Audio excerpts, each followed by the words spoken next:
podemos então dar início ao nosso webinar. Bem-vindos a este webinar, antes de mais, sobre os desafios para a insolvência e recuperação de empresas e direito societário no fallout da Covid-19, que é organizado no âmbito aqui de um protocolo de cooperação celebrado entre a RSA-LP e a Faculdade de Direito da Universidade de Lusófona de Lisboa, a quem, obviamente, nós agradecemos toda a disponibilidade e apoio na divulgação e na promoção deste evento. Nós hoje iremos abordar um conjunto de questões relacionadas com a presente crise da Covid-19 e também, claro está, com as consequências para as diversas áreas temáticas jurídicas identificadas. Este é também um momento de desafios crescentes para os intervenientes no mundo jurídico e esperamos que este webinar RSA Universidade Lusófona possa ajudar a esclarecer algumas dúvidas emergentes da aplicação do novo esforço legislativo e do legal exigente que acaba por estabelecer ramificações para todas as áreas do direito. Precisamente por isso é também fundamental aquilatar quais são os efeitos concretos no âmbito do direito societário, no âmbito da recuperação preventiva de empresas e na insolvência e equacionar formas e fórmulas jurídicas de ultrapassar essas dificuldades. Nós hoje temos connosco alguns oradores da Faculdade de Direito da Universidade de Lusófona, assim como também da RSA-LP. António Raposo Subtil irá abordar os vários tipos de planos de revitalização e recuperação. Sandra Amorim irá desenhar aquilo que são as medidas de recuperação de empresas em dificuldades, com especial enfoque no regime extrajudicial de recuperação de empresas, no RER, e nas vantagens do processo especial de revitalização, o PER. O Sr. Professor Dr. Miguel Furtado irá ser uma visão jurídico-económica da pandemia, enquanto que o Sr. Professor Dr. Filipe Cassino dos Santos irá abordar o tema da crise, sociedade comercial e insolvência, da capitalização deficiente aos excessos no recurso à insolvência ou defesa contra eles. O leque de temas é, por isso, alargado, esperando que estas diversas apresentações possam ser, no fundo, um testemunho profícuo de discussão e evolução nestes tempos conturbados. Relembramos que as intervenções serão circunscritas a 15 minutos, sendo que, no final das apresentações, teremos aqui um período dedicado a perguntas e respostas. Para participarem, devem utilizar o chat para sinalizarem e deixarem a vossa pergunta, endereçando diretamente ao moderador, que ele lerá aqui oportunamente. Podem também utilizar a ferramenta de levantar a mão para pedir a palavra para um comentário mais alargado. Pedimos, como tem sido repetido desde o início deste webinar, que possam desligar os vossos microfones e que possam também deixar as vossas câmaras desligadas para não haver interferências durante as várias apresentações. Vamos então começar com esta sessão. Iria dar a palavra ao Dr. António Raposo Subtil, que irá abordar aqui os vários tipos de planos de revitalização e recuperação. Dr. Subtil tem então a palavra. Muito boa tarde a todos. Antes de mais, os meus agradecimentos à Universidade de Lusófona, os meus cumprimentos aos colegas que vão participar também neste webinar. Vou ser breve, até porque o tempo é limitado, 15 minutos. Vou enunciar a questão e depois, no final, fazer algumas questões, ou pelo menos lançar alguns desafios. Então, o que é que nós temos aqui de importante para enquadrar o tema da recuperação de empresas? Temos, desde logo, que a lei número 1A/2020, no seu artigo 7º, estabeleceu a suspensão do prazo da apresentação à insolvência, o que não significa, e isso é importante,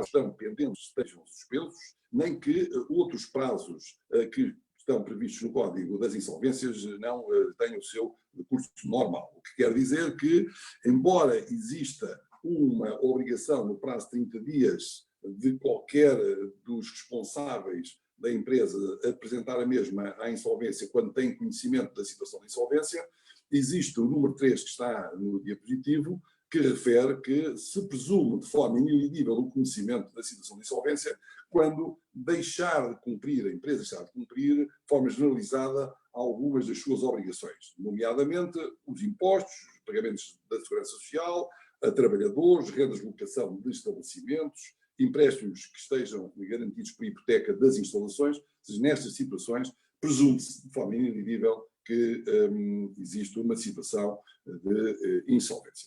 Então, o que é que nós temos? Temos hoje os administradores e a lei, no âmbito do Código de Insolvência, estabelece que os administradores, no seu artigo 6º, podem ser administradores de direito ou administradores de facto, ou até os representantes legais com poderes amplos também são equiparados a administradores, porque há um conjunto de pessoas que são obrigadas à apresentação da insolvência, que está agora esse dever específico suspenso. E vamos passar então à abordagem dos planos como negócio jurídico. ou que está suspenso, mas existem, como a minha colega Sandra Alves Amorim vai referir, existem procedimentos, mecanismos, como o legislador também chama, para a recuperação da empresa numa fase extrajudicial que não, digamos assim, são suspensos.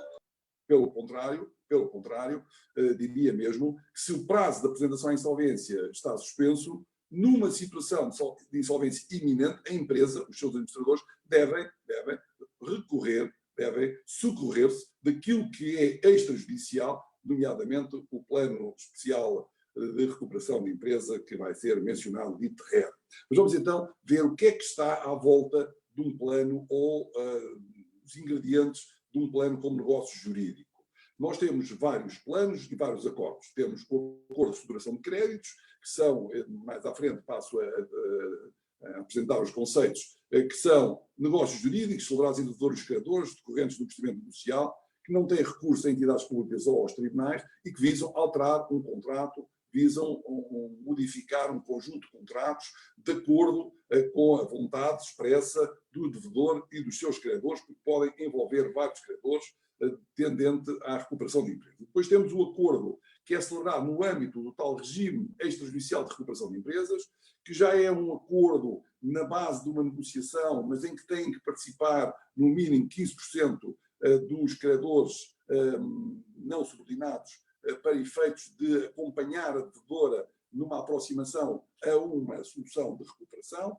Este é também um acordo completamente fora do âmbito dos tribunais. Depois, na parte dos tribunais, temos dois acordos importantes, que também se dignam por planos, e que estão previstos no procedimento de revitalização, no chamado processo de revitalização de empresas, que foi introduzido no Código das Insolvências, que, como sabem, era um código de um único processo, que era um código de uma execução universal tendente à liquidação da empresa devedora insolvente e que, recentemente, há uns anos, na última crise, o legislador pretendeu introduzir nesse espaço desse código, no âmbito desse código, digamos assim, um novo processo, que é um processo, eu diria, parajudicial, tem a participação do juiz, tem a participação, porque ele corre nos tribunais, mas tem aqui uma formação anterior à entrada no tribunal, que está prevista no artigo 17º, onde é possível fazer um acordo de revitalização, um acordo de recuperação da empresa, aprovada pela maioria dos credores, créditos também não subordinados, e depois submete esse crédito, esse acordo para a homologação do juiz e, após a homologação do juiz, produz todos os efeitos como tivesse sido celebrado, eu diria, na secretaria do tribunal, tivesse sido celebrado unicamente com a participação dos credores e daquele devedor, mas vincula todos os participantes que estejam ou não estejam referenciados nesse dito acordo. Depois temos o plano de revitalização, que já é estabelecido, já é formado após um processo de negociação, depois de dar o requerimento de revitalização da empresa, com a participação do administrador judicial, que colabora com o devedor e com os credores, no sentido de estabelecer um plano para aprovação numa Assembleia própria e depois para efeitos de homologação do Tribunal.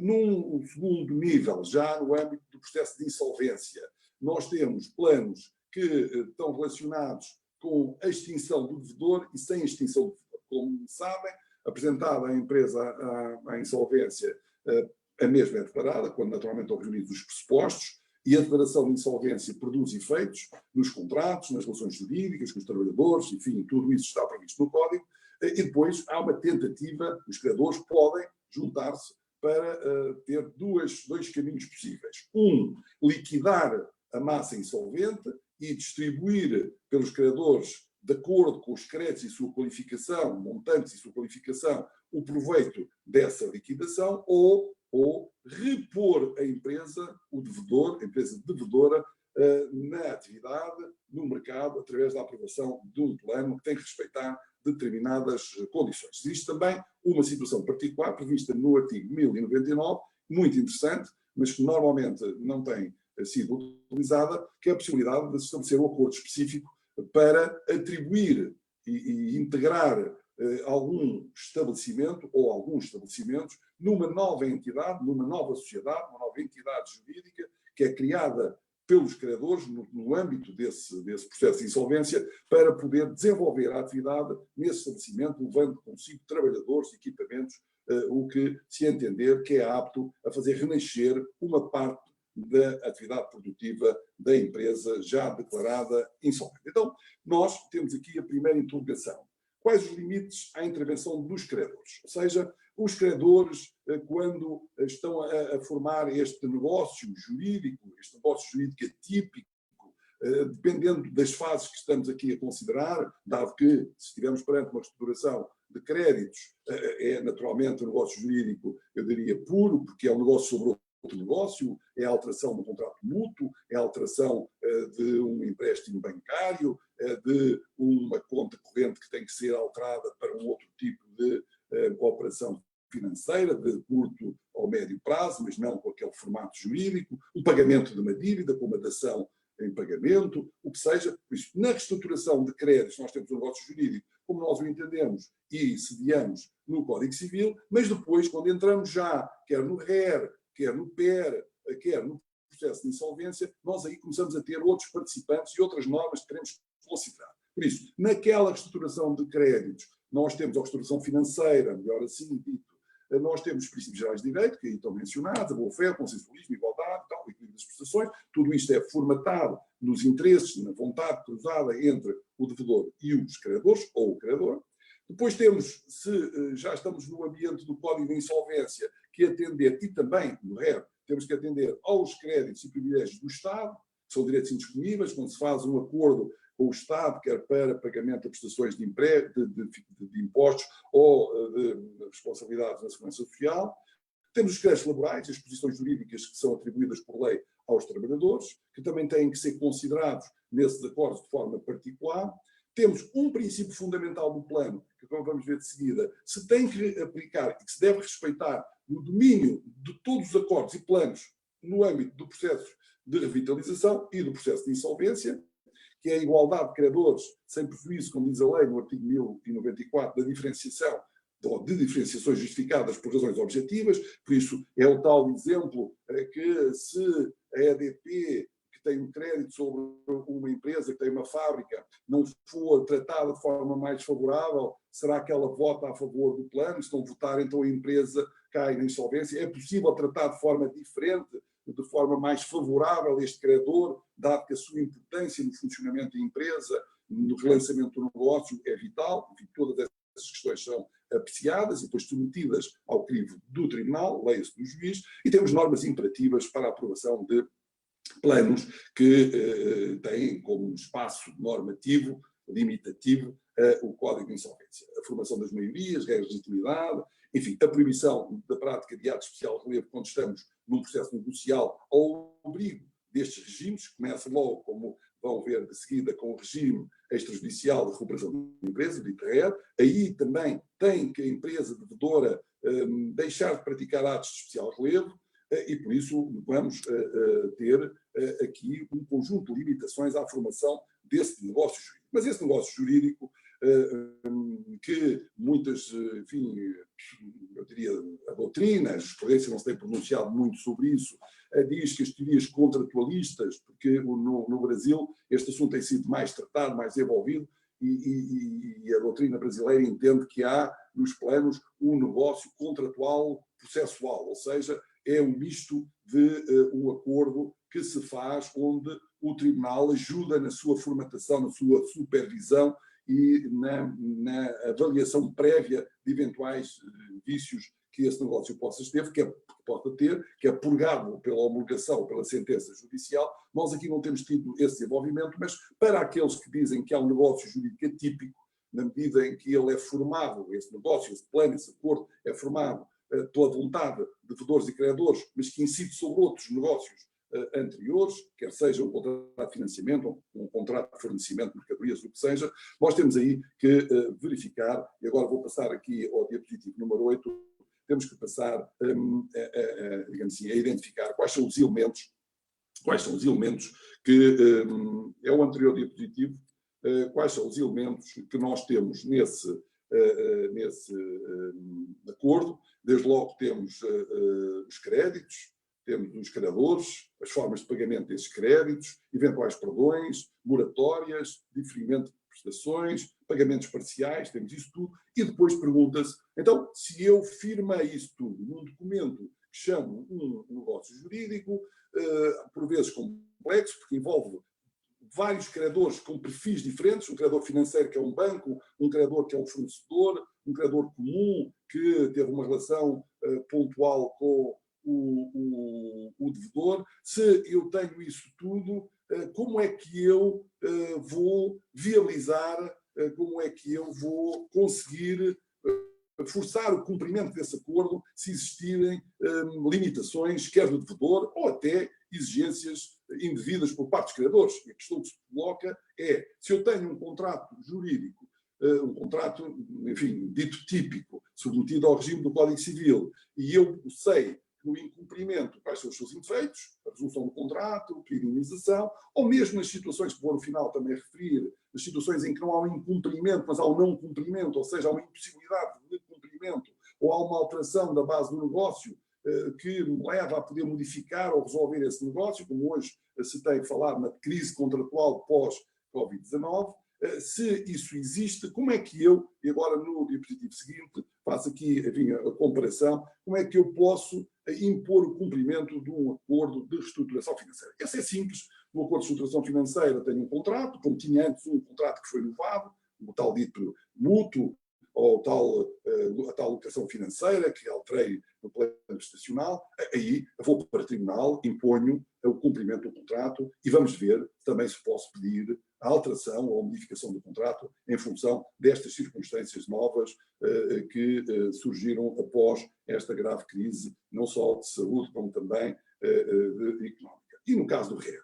O RER é feito também fora do espaço dos tribunais, mas tem que respeitar alguns princípios, algumas condições. Será que eu também posso fazer e utilizar para forçar o cumprimento? Posso utilizar os mesmos diria, meios, quer processuais, quer de negociação? Penso que sim. E no PER, o processo especial de revitalização, em que há uma intervenção judicial? Será que eu posso pedir a alteração desse plano, estando pendente? E no processo de insolvência, que se desdobra, como vimos, em dois tipos de planos. Um para liquidar a massa insolvente, e aí temos o assunto resolvido porque não há uma recuperação, uma liquidação, e o outro em que há uma recuperação que também tem muita importância. Porque o artigo 192, que estabelece o princípio geral do plano de insolvência, diz no número 3, que o plano que se destina a prover a recuperação do devedor designa-se plano de recuperação. Eventual menção constar em todos os documentos. Mas já o plano que se destina a liquidar a massa insolvente e distribuir os seus proveitos pelos credores, já se designa por plano de liquidação. Então, neste plano de recuperação, que repõe o devedor insolvente no mercado, como é que eu posso atuar sobre esse plano? Bem, e agora, adiantando para a parte final, que é qual é a estratégia dos credores, no posicionamento para imporem a sua vontade na negociação que têm com o devedor. Desde logo, por razões conceptual, as palavras reestruturar, revitalizar, recuperar, sanear, liquidar, impedem que o credor diga, bom, se eu vou fazer aqui um acordo e amanhã o outro credor vem questionar, pedindo a impugnação deste acordo, a dita impugnação poliana, ou se a empresa se precipita numa insolvência e vem pedir a resolução do ato em benefício da massa insolvente, ou isto ou aquilo, normalmente por razões conceptuais, dado que estas, digamos assim, barreiras não são estanques, porque como também vão ver de seguida pela apresentação da minha colega Sandra Amorim, o RER pode se transformar em PER e o PER pode se transformar em insolvência, e naturalmente um acordo de reestruturação financeira pode dar origem a uma insolvência, de houver incumprimento, e se isso for requerido pelo credor. Por razões conceptuais, os credores às vezes são tentados a passar para a fase final. Vou pedir a declaração de insolvência da empresa e aí logo se vê se me paga ou não me paga, como é que se liquida essa situação. E esse é um mecanismo preventivo, ou seja, eu ao invés de apostar tudo neste negócio jurídico novo, vou fazê-lo num ambiente judicial, porque por pragmatismo, digamos assim, na falta de um esclarecimento legislador que me proteja neste negócio fora da Casa da Justiça, que pode ser questionado, eu prefiro fazê-lo, por razões de pragmatismo, eu prefiro fazê-lo no ambiente judicial. Só que isso vai provocar a queda da empresa numa insolvência ou num processo especial de revitalização, que depois fica não só marcada, como fica com um plano homologado e um plano que às vezes dura anos e anos e anos. E esta é a última questão para finalizar, a última questão, ou é a questão, aliás, da minha apresentação, para finalizar, que é saber se esses planos que estão pendentes se podem também, tendo sido alvo, tendo sido fragilizados por esta crise, desta pandemia, como outros contratos de compra e venda, como outros contratos financeiros, como outros contratos de fornecimento, como outros contratos de empreitada, e nós temos muitas manifestações das universidades excelentes, quer do Instituto de Direito Privado, da Faculdade de Direito de Lisboa, quer da Faculdade de Coimbra, e seguramente também da Universidade Lusófona e de outras universidades, em que se tem debatido, como nunca se debateu, o regime do artigo 437 do Código Civil, a alteração das circunstâncias, e também a impossibilidade objetiva, embora aqui, às vezes, de forma um bocadinho precipitada, se considere que tudo é impossível, quando sabemos que nem tudo é impossível, se for possível, no sentido mesmo que é oneroso, ou seja, se for possível cumprir, ainda de forma mais onerosa, não se aplica o Instituto da Impossibilidade Objetiva. O que se pode aplicar é da modificação do contrato e da resolução do contrato. Será que esse regime se aplica aos planos, quer planos aprovados no âmbito do RER, do PER ou de uma insolvência? Será que o devedor, que se vê agora fragilizado, que se vê impossibilitado de cumprir aquilo que tinha acordado com todos os credores, pode impor, e como é que pode impor a sua vontade atualizada, o seu equilíbrio desse negócio jurídico para poder ainda sobreviver e poder ter espaço, tempo, ter folga financeira para manter a sua atividade e proteger os seus postos de trabalho. Bom, este tema é um tema, como disse ainda há pouco, é um tema que no Brasil tem tido um debate profundíssimo, e o que eles dizem por revisão contratual tem sido apresentada como uma, diria, exigência para os tempos da pandemia, que provocam necessariamente, já está aí visível, uma crise de mercado também não de aligerar. Então, pode. E pode como? Pode dizendo, como poderia dizer, se o contrato de financiamento não tivesse sido alvo de inovação, de alteração, por via de um plano de insolvência, de um plano de recuperação. Se num contrato, imagina, de locação financeira, em que a base do negócio se altera, em que a onerosidade é manifesta, em que não há uma violação da boa-fé e o equilíbrio contratual impõe, no fluxo financeiro que estava estabelecido para pagar aquela locação, impõe alterações. Porquê? Porque a rentabilidade daquilo que se esperava obter por via daquela instalação, com participada, enfim, num negócio, numa operação de financiamento com entrega de um bem imóvel para a utilização do locatário, permita satisfazer, e por isso há ali uma ruptura, há ali uma impossibilidade, e há ali uma manifesta desproporção das posições de uma da outra parte. Se eu podia questionar, também posso questionar o plano onde eu estabeleci que pagaria a dívida através da transformação de uma hipoteca numa operação de locação financeira. Ou seja, ao invés de ter o crédito garantido por hipoteca, fiz uma dação em pagamento ao credor e o credor locou-me esse imóvel para que eu, dessa maneira, dilatando as prestações num período mais longo, conseguisse satisfazer as minhas obrigações e, com isso, manter a empresa em funcionamento. Então, diria, parece que sim. Mas parece que sim. Então, e a sentença que estabeleceu, que homologou aquele acordo, já numa fase pós-declaração de insolvência, que até tinha-se iniciado a própria liquidação da massa insolvente, mas em que se encontrou um estabelecimento de uma fábrica, e era uma empresa que tinha, para além da parte fabril, tinha a parte da distribuição, mas a parte da distribuição era inviável e expurgou-se essa parte, liquidou-se essa parte, mas a parte da produção de equipamentos, por exemplo, ainda estava em condições de poder ter um plano de negócio com algum capital novo de ser sustentada e, digamos, colocada em funcionamento na economia. Esse plano que foi homologado pelo juiz pode agora, que estava pendente, que era um pagamento há 10 anos, o que seja, pode agora ir lá o devedor dizer, olha, já não é 10, é 15, porque a alteração das circunstâncias, porque o artigo 437, esse negócio jurídico que é um negócio jurídico na sua negociação sem dúvida, nos seus ingredientes sem dúvida, mas que tem uma moldura judicial, que tem uma decisão judicial. Será que essa decisão judicial, digamos assim, absorveu todo o conteúdo do negócio jurídico e é já uma sentença insuscetível de ser questionada, no sentido de ser requerida a sua alteração, e por isso a autonomia da vontade das partes, da votação que levou à consagração daquele acordo, daquele plano, se perdeu ou não? Bom, se dissermos que sim aí, vamos um bocadinho para trás. E no caso do processo especial de revitalização, em que o acordo foi feito fora do tribunal e só foi levado a tribunal para homologação, já é diferente? Aí, bom, mas aí o juiz limita-se a homologar a vontade das partes. Normalmente, só se existirem violação de normas imperativas, nomeadamente os princípios gerais do plano, que ainda há pouco mencionei, é que pode o juiz não homologar. Em princípio, o juiz homologa desde que estejam satisfeitos os requisitos da votação, os requisitos formais e, digamos assim, e os princípios gerais que estão previstos no Código de Insolvência, que aqui não temos tempo, naturalmente, de tratar.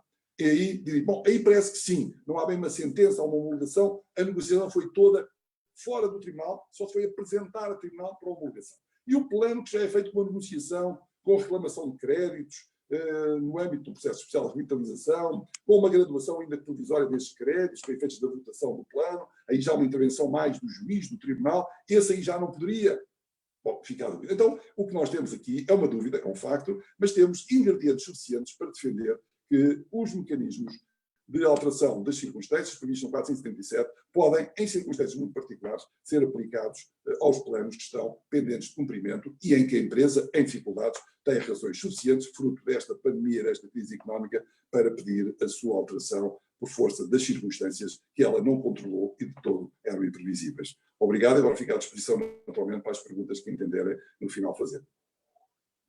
Muito obrigado, Dr. Sutil. Vamos então continuar com a nossa apresentação com o contributo da doutora Sandra Amorim, que vai abordar o tema da recuperação preventiva das empresas. Doutora Sandra. Muito obrigada, boa tarde a todos e muito obrigada pelo convite para abordar este tema, que é um tema tão atual como os processos de recuperação das empresas em dificuldades. Bom, como todos sabemos, perante esta situação de crise, o Governo adotou um conjunto de medidas excepcionais e temporárias para tentar dar resposta ao impacto negativo do Covid-19 na situação económica das empresas. Contudo, se por um lado as medidas de apoio que foram disponibilizadas pelo Executivo permitem a sobrevivência de algumas empresas, impedindo no imediato a situação de insolvência por impossibilidade do cumprimento das obrigações vencidas, por outro lado, muitas dessas empresas ver-se-ão daqui a poucos meses impedidas por falta de liquidez de cumprir com as suas obrigações, antevendo-se por isso um aumento substancial das insolvências de muitas empresas. Acresce a tudo isto que muitas das medidas que foram aprovadas não estão ao alcance da generalidade das empresas portuguesas, nos casos por impossibilidade do cumprimento dos requisitos de acesso a estes apoios e noutros face aos prazos fixados para a respectiva decisão de atribuição.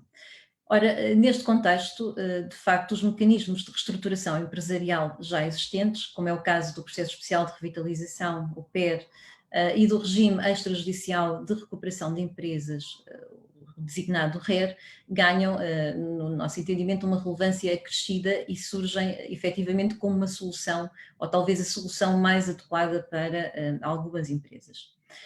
Assim, neste contexto, estando a empresa numa situação de económica difícil ou mesmo numa situação de insolvência ainda meramente iminente, mas suscetível de recuperação, tem ao seu dispor os tais mecanismos de recuperação.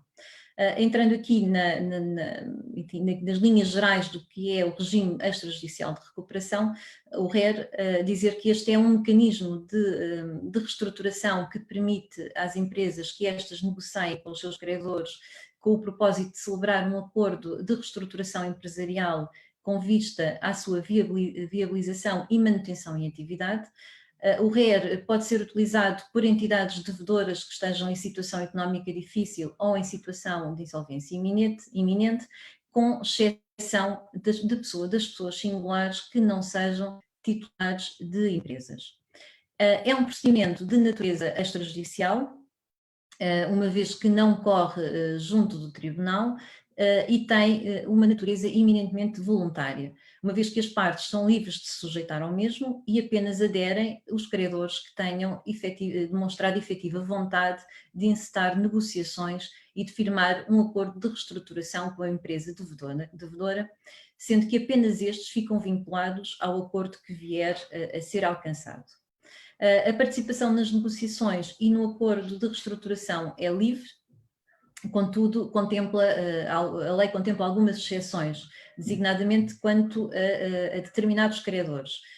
No caso, a autoridade tributária, a segurança social, os trabalhadores e as organizações representativas de trabalhadores são sempre chamados a participar nas negociações se forem detentores de créditos perante a empresa devedora. Por último, é também um procedimento confidencial, tem uma natureza confidencial, uma vez que o protocolo de negociação, as negociações e o próprio acordo de reestruturação são confidenciais, exceto se as partes tiverem acordado na sua publicidade. As negociações correm sempre por iniciativa do devedor e devem contar, como já referiu o Dr. Subtil há pouco, com a colaboração de credores que representem pelo menos 15% dos créditos não subordinados da empresa devedora. Este processo negocial é sempre enquadrado por um protocolo de negociação. Este protocolo de negociação é obrigatoriamente subscrito pelas partes que a ele queiram aderir e deve ser depositado, deve ser objeto de depósito na Conservatória do Registro Comercial, decorrendo posteriormente um prazo máximo de 3 meses de negociações que deverá culminar na celebração do tal acordo de reestruturação. Portanto, o depósito do protocolo de negociação é um momento determinante neste regime e tem alguns efeitos relevantes. Designadamente, com o depósito do protocolo, suspendem-se todos os processos judiciais em curso, os processos judiciais de cobrança de dívida e também eventuais processos de insolvência que estejam pendentes e que tenham sido requeridos pelos credores que aderiram às negociações. Por outro lado, um outro efeito relevante prende-se com o prazo para a apresentação à insolvência. Portanto, se no decurso das negociações a empresa devedora ficar numa situação de insolvência atual, o prazo para que esta se apresente à insolvência apenas se inicia após o encerramento das negociações. Por fim, um outro efeito relevante do depósito do protocolo de negociações é o impedimento que surge dos prestadores de serviços essenciais poderem interromper os fornecimentos com base em dívidas relativas a serviços prestados em momento anterior ao depósito do protocolo. As negociações no âmbito do RER encerram com o depósito do acordo de reestruturação também na Conservatória do Registro Comercial, sendo que este acordo de reestruturação, como também referiu o Dr. Subtil, é livremente acordado entre as partes e pode compreender os termos da reestruturação da atividade económica e ou do passivo, uma reestruturação societária ou mesmo os termos de novos financiamentos, de novas garantias ou alteração dos financiamentos e das garantias que anteriormente prestadas. As medidas previstas no acordo de reestruturação podem contemplar todos ou apenas parte dos créditos que são detidos pelos credores que participam no acordo. Portanto, não há uma obrigatoriedade de reestruturar todos os créditos detidos pelos credores que participam nas negociações e no acordo. Deve ter uma forma escrita, deve ser redigido num único documento e ter as assinaturas reconhecidas das partes que o subscrevem. O acordo de reestruturação alcançado produz efeitos a partir da data do depósito na Conservatória do Registro Comercial e este documento constitui título executivo relativamente às obrigações pecuniárias que nele forem assumidas pelas partes. Isto, em linhas gerais, é o procedimento do regime extrajudicial de recuperação de empresas. Vou agora falar-vos do processo especial de revitalização. O processo especial de revitalização, chamado PER, surgiu no nosso ordenamento jurídico em 2012 como sabem, em resposta a um compromisso então assumido por Portugal no memorando da Troika, de proceder à alteração da legislação insolvencial no sentido de agilizar a recuperação efetiva de empresas viáveis. Trata-se de um processo de natureza urgente, é um processo mais célere, uma tramitação mais célere, contudo inicia-se com a entrega do requerimento no tribunal competente, que no caso será o Tribunal de Comércio da sede da empresa devedora. Para iniciar o procedimento, a empresa deve apresentar, juntamente com o seu requerimento inicial e com um rol de documentos relacionados com a sua atividade, obrigatoriamente os seguintes elementos. Portanto, uma declaração subscrita há não mais de 30 dias por contabilista certificado ou por um revisor oficial de contas, atestando que a empresa não se encontra em situação de insolvência atual. Uma declaração subscrita pela empresa e por credores que, não estando especialmente relacionados com ela, sejam titulares de pelo menos 10% de créditos não subordinados e que manifestem vontade de encetar negociações que conduzam à revitalização da empresa por meio da aprovação de um plano de recuperação. Por fim, deve também ser junto uma proposta inicial de plano de recuperação, acompanhada pelo menos da descrição da situação patrimonial, financeira e reditícia da empresa. Após a apresentação do requerimento inicial, é nomeado pelo Tribunal um administrador judicial provisório e corre um prazo para a apresentação da reclamação de créditos por parte dos credores. Fim deste período inicial, inicia-se uma fase de negociação que irá terminar com a apresentação da proposta de um plano, proposta essa que será posteriormente submetida à votação dos credores. De salientar que durante este período de negociação suspendem-se todas as ações judiciais tendentes à cobrança de crédito e se o plano de recuperação for aprovado pelos credores e posteriormente homologado pelo juiz, todas as condições, todas as medidas previstas neste plano vinculam a empresa e todos os seus credores, mesmo aqueles que não tenham participado no PER, nem o tenham votado favoravelmente. As empresas que já se tenham submetido a um processo especial de revitalização e que este tenha-se concluído com a homologação de um plano de recuperação, estão, e diz-nos este regime, que estão impedidas de recorrer novamente a um processo especial de revitalização pelo prazo de 2 anos. A não ser, e também contempla esta exceção, a não ser que demonstrem que executaram integralmente o plano ou que o requerimento do novo PER é motivado por fatores alheios ao próprio plano e que esta alteração superveniente é alheia à empresa.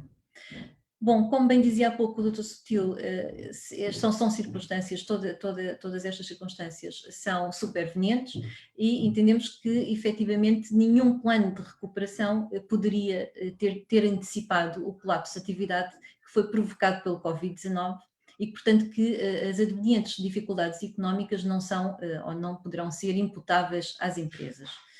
Assim, nas circunstâncias atuais, entendemos que é efetivamente defensável que esta limitação temporal não tenha aplicação e que a empresa possa reiniciar negociações com os seus credores no âmbito de um novo PER, sem ter que aguardar pelo decurso dos 2 anos, caso os incumprimentos que neste momento não tenham sido anteriores à situação de pandemia e tenham surgido na sequência desta situação. Bom, feita esta introdução, vou agora fazer uma comparação entre estes 2 regimes, relativamente a alguns aspectos essenciais, enunciando os pontos em comum e as diferenças entre ambos. Desde logo, no que respeita à legitimidade, em comum, ambos os procedimentos podem ser utilizados por devedores em situação económica difícil ou em situação de insolvência iminente.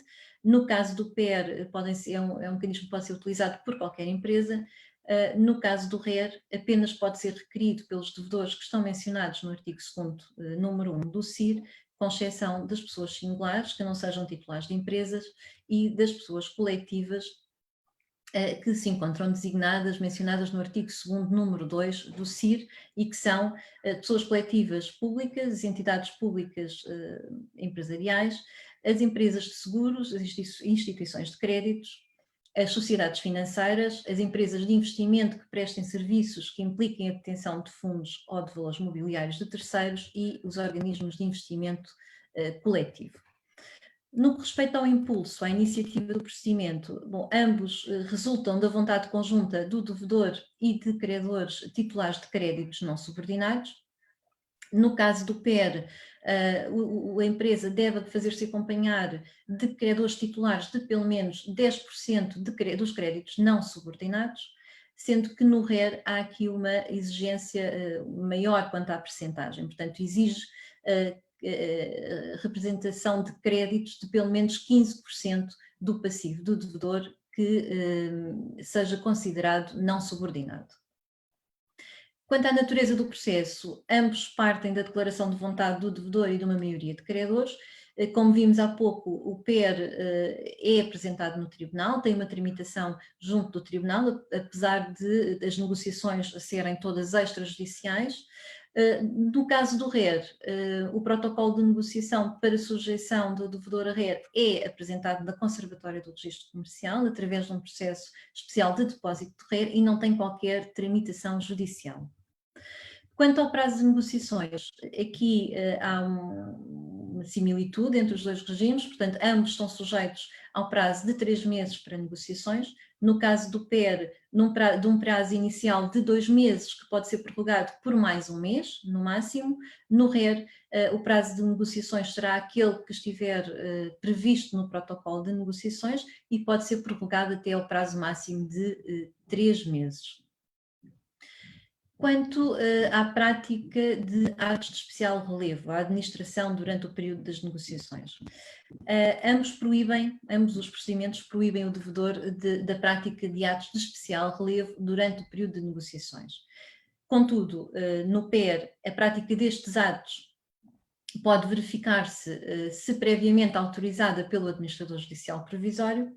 No RER, também se prevê a possibilidade da prática de atos de especial relevo, desde que estes estejam autorizados, desde logo, no protocolo de negociação, ou se forem autorizados por todos os credores diretamente ou indiretamente através de um comitê de credores, se este tiver sido designado no protocolo de negociações. Os pressupostos contabilísticos e financeiros, ambos os procedimentos impõem a apresentação de declarações, sendo que no PER existe a apresentação da declaração de um ROC, de um contabilista certificado, atestando que a empresa não se encontra em situação de insolvência atual. No RER, apenas se exige que o devedor apresente a declaração com o detalhe do seu passivo, apurado de acordo com o artigo 3º, número 4 do CIR.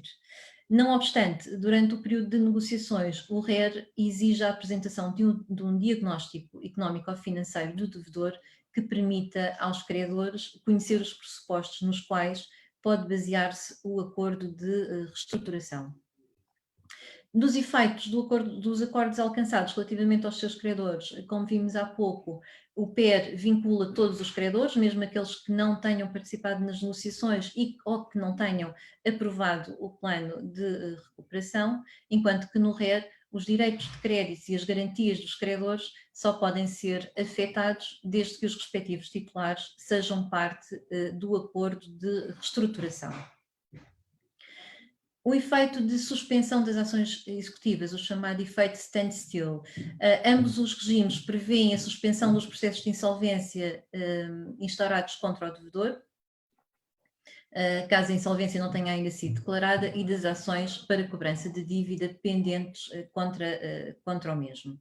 Contudo, no PER suspendem-se todas as ações de cobrança de dívida, quer os credores participem ou não nas negociações, enquanto que no RER apenas se suspendem as ações dos credores demandantes que tiverem subscrito o protocolo de negociações. Portanto, há uma suspensão limitada aos credores que aderem às negociações no âmbito do RER.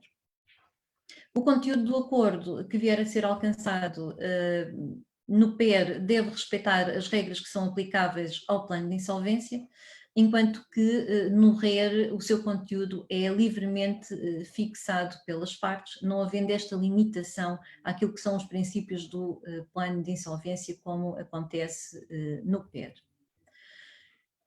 No que respeita aos privilégios atribuídos aos credores que aceitem financiar a atividade do devedor no decurso das negociações. No PER, prevê-se que estes credores beneficiem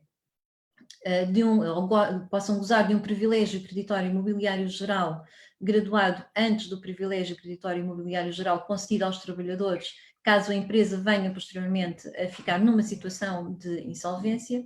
No RER não há previsão de qualquer atribuição de privilégio creditório a favor destes credores. Quanto aos benefícios fiscais, ambos os regimes prevêem a possibilidade de serem concedidos benefícios fiscais em sede de IRC, Imposto de Selo e IMT. No PER, os benefícios estão previstos no 268 e 270, com os pressupostos que aí estão descritos. No RER também se prevê a atribuição destes benefícios, aliás, há uma remissão direta para estes artigos, contudo, apenas são concedidos se o acordo de reestruturação compreender a reestruturação de créditos correspondentes a pelo menos 30% do total do passivo não subordinado do devedor.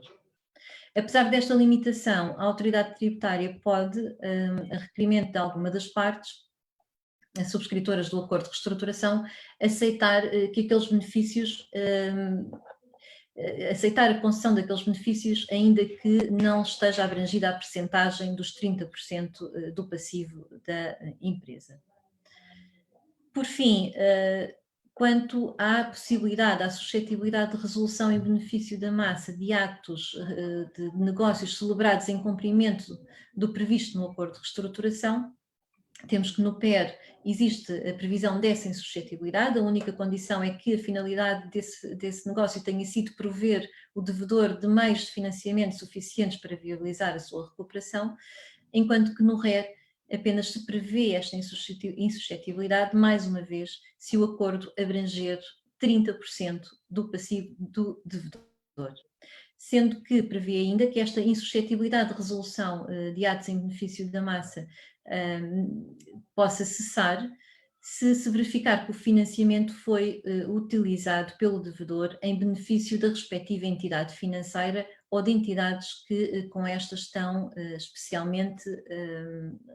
especialmente relacionada. Bom, em jeito de conclusão, ambos os instrumentos de reestruturação têm efetivamente uma base negocial. Contudo, o PER invoca todos os credores e, uma vez aprovado e homologado o plano de revitalização, este vincula todo o universo de credores da empresa, mesmo aqueles que não tenham aderido às negociações ou que não tenham votado favoravelmente o plano, relativamente aos créditos que detenham de data anterior ao despacho de nomeação do administrador judicial provisório. Por outro lado, o efeito de suspensão das ações judiciais, o chamado efeito standstill, é igualmente imediato e afeta todas as ações em curso, o que efetivamente pode permitir um ambiente menos hostil de negociação e um maior alinhamento dos interesses creditícios de todos os credores. A natureza e a forma como se encontra estruturado o RER não permite, no nosso entendimento, na nossa perspectiva, alcançar totalmente estes objetivos, uma vez que os efeitos que resultam quer do protocolo de negociação, quer do acordo que vier a ser alcançado, é limitado aos credores que a ele aderem, o que não evita que credores mais hostis possam avançar com ações judiciais ou de cobrança, com a consequente agressão aos ativos das empresas e mesmo, em última análise, com o pedido de insolvência da mesma, o que não permite efetivamente alcançar a estabilidade e a segurança que decorre de um plano aprovado em sede de PER, como vimos. Por fim, o facto do RER não prever a atribuição de qualquer privilégio creditório aos credores que se disponham a financiar a empresa é igualmente um facto que tem afastado as empresas de recorrer a este mecanismo. Contudo, como também há pouco referiu o Dr. Sutil, existe a possibilidade, portanto o próprio regime prevê a possibilidade de, caso o acordo de reestruturação seja subscrito por credores que representem as maiorias necessárias para aprovar o PER, ou que a ele venham posteriormente a aderir e que venham posteriormente a prefazer estas maiorias, o devedor pode, com o acordo de reestruturação alcançado no RER, dar início a um PER com vista à sua homologação judicial. E por esta via, alcançar, com a sentença homologatória, alcançar os mesmos efeitos do PER, designadamente a vinculação universal de todos os credores às medidas e às condições previstas no acordo. No entanto, se não for possível no PER a aprovação ou a homologação de um plano do acordo de recuperação, e caso a empresa se encontre efetivamente numa situação de insolvência atual, o administrador judicial provisório que for designado deve requerer a sua declaração de insolvência. Sem prejuízo destes mecanismos que já estão em vigor no nosso ordenamento jurídico, a legislação nacional e os atrasos dos tribunais estão efetivamente a dificultar o acesso das empresas e de empresários viáveis a regimes eficazes de reestruturação preventiva, a circunstância que naturalmente se vai agravar com o decorrer do tempo.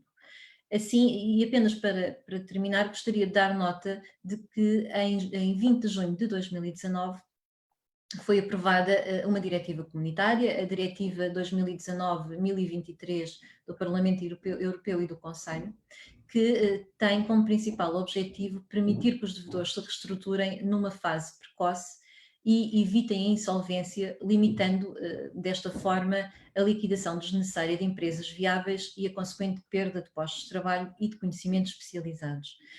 Assim, entendemos que a transposição para a ordem jurídica interna desta diretiva e das respectivas orientações poderá, ou é com certeza muito importante para prevenir e mitigar os impactos de futuros estados de insolvência na economia nacional. Dando cumprimento à referida diretiva, deverá, no nosso entendimento, ocorrer um reforço destes institutos jurídicos, que já foram criados pelo legislador e que se encontram em vigor, tentando reduzir ou atenuar as consequências desta crise que se antevê, estimulando o recurso aos processos de recuperação preventiva. Bom, em linhas gerais, isto é o que eu tinha para vos deixar quanto aos procedimentos de recuperação a que as empresas têm ao seu dispor e que, atentas às circunstâncias presentes, carecem necessariamente de reforço nos termos expostos, por forma a dar uma resposta mais célere e eficaz aos desafios atuais. Muito obrigada, fico naturalmente ao dispor para o esclarecimento de alguma questão que entendam pertinente. Muito obrigado, doutora Sandra Amorim, pela brilhante exposição. Nós vamos então prosseguir com o nosso webinar. Vou passar a palavra ao Sr. Professor Dr. Miguel Furtado, que irá aqui tecer algumas considerações sobre uma visão jurídico-económica da pandemia. Sr. Professor, tem então a palavra. Muito bem, muito obrigado. Desde logo quero agradecer à Faculdade de Direito da Universidade Lusófona, bem como à Sociedade de Advogados RSA-LP, pelo convite que me fizeram para poder participar neste evento com um painel tão ilustre. Inclusivamente iria abordar algumas matérias que foram abordadas, aliás, aqui brilhantemente pelo Dr. António Raposo Subtil e pela doutora Sandra Amorim, e, portanto, a minha tentativa aqui na escolha deste tema foi precisamente não atropelar e, portanto, não haver aqui uma sobreposição de matérias e, portanto, vou tentar mudar um pouco alguma coisa que eu ia aqui falar, também ia abordar um bocadinho, principalmente aqui a questão do RER e do PER. Entretanto, penso que vou fazer uma visão completamente diferente, porque penso ser relevante também não estarmos aqui a fazer sobreposições e, portanto, haver aqui vários temas para enriquecer o debate. Então, conforme aqui o Dr. João Luís Soares referiu, vou falar aqui de uma visão jurídico-económica da pandemia, sendo que vou começar por fazer aqui uma comparação entre a crise anterior, que começou a partir de 2008, e a crise da pandemia do Covid-19. sendo que estamos a falar de situações completamente diferentes. Relativamente à crise anterior, ela tem a ver diretamente com o âmbito económico, portanto, iniciou na área financeira, onde se enquadra também a questão do imobiliário. Posteriormente, houve falta de rendimentos e, por causa dessa falta de rendimentos, houve uma afetação da curva da procura. Isto é, o consumo diminuiu, inclusivamente com o aumento do crédito mal parado. Foi uma crise, inclusivamente, específica e previsível, portanto, ela era relativamente previsível, mais cedo ou mais tarde, e veio afetar vários direitos sociais, desde logo o direito ao trabalho, o direito à habitação, entre outros. Relativamente a esta crise Covid-19, da pandemia, ela inicia com a área da saúde e com a segurança na saúde, que teve consequências a partir daqui e desde logo uma relativamente ao convívio social, à integração social. Portanto, há aquela pirâmide, há aquele triângulo que os alunos aprendem logo no primeiro ano, o homem se dá direito. Portanto, o biomo e bi-CETA, o bi-CETA e bi-ius, o biomo e bi-ius. E, portanto, logo por aí, veio-nos fazer um afastamento social, um confinamento que nos veio afetar logo vários direitos, liberdades e garantias, desde logo o direito à liberdade de circulação e o direito à liberdade da atividade económica. O que, posteriormente, obviamente, veio afetar também direitos sociais, desde logo o que estamos aqui a falar, da questão da insolvência de entidades empresariais e, inclusivamente, o aumento do desemprego, que, enfim, a nível de previsão, estão em patamares bastante elevados. Então, os efeitos económicos que apareceram aqui são efeitos económicos a posteriori. Portanto, eles não se iniciaram conforme a crise anterior. Portanto, são a posteriori relativamente à questão da saúde e relativamente à questão de integração social. E, desde logo, porque aqui estamos a falar de um ponto diferenciatório entre oferta e procura. Portanto, a outra tinha a ver com falta de rendimentos e, inclusivamente, à procura propriamente dita, com a afetação posterior da oferta. Aqui tem a ver com uma identicidade entre oferta e procura. É verdade que, devido ao medo que a população foi tendo, foi-se confinando de uma forma propositada e, portanto, intencional, mas, inclusivamente, os próprios trabalhadores, os próprios empresários, decidiram também, por este receio, começar a não abrir as suas entidades empresariais e, inclusivamente, mais à frente, o próprio Estado veio proibir o funcionamento de muitas delas ou, inclusivamente, tentar fazer aqui uma limitação, desde logo a questão dos restaurantes, por exemplo, a restauração. Um ponto que na prática acaba aqui por ser positivo para nós, e já vão perceber porquê, tem a ver com esta crise ser uma crise universal. Portanto, enquanto a outra era específica, relativamente a determinado tipo de territórios, determinadas áreas geopolíticas e, inclusivamente, determinado tipo de patamar de estrato social, esta aqui é uma crise mais universal, afeta todo o território universal, relativamente à Europa, à América, entre outras, e, inclusivamente, vamos todos partir do início. A dívida vai aumentando e estamos todos um pouco mais fracos. Outro ponto aqui importante desta crise é que é uma crise de velocidade.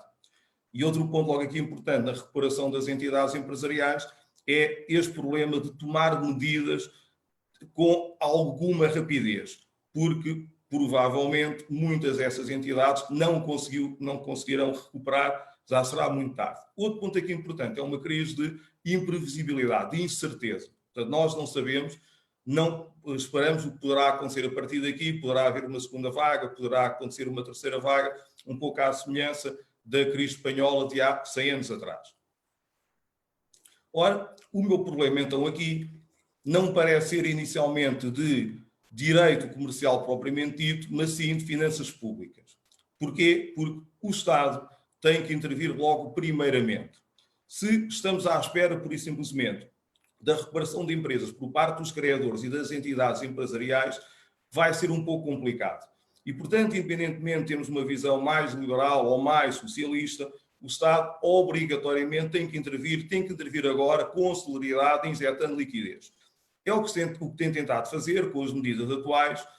O grande problema é que as medidas atuais não resolvem posteriormente a situação, porque estamos praticamente a acumular dívida. Portanto, as entidades estão, por isso simplesmente, a acumular dívida e não estamos aqui a resolver concretamente nada, a não ser uma medida que me parece a mais importante neste momento e que não tem a ver até, aliás, diretamente com o direito comercial, mas com o direito do trabalho, que é o layoff simplificado.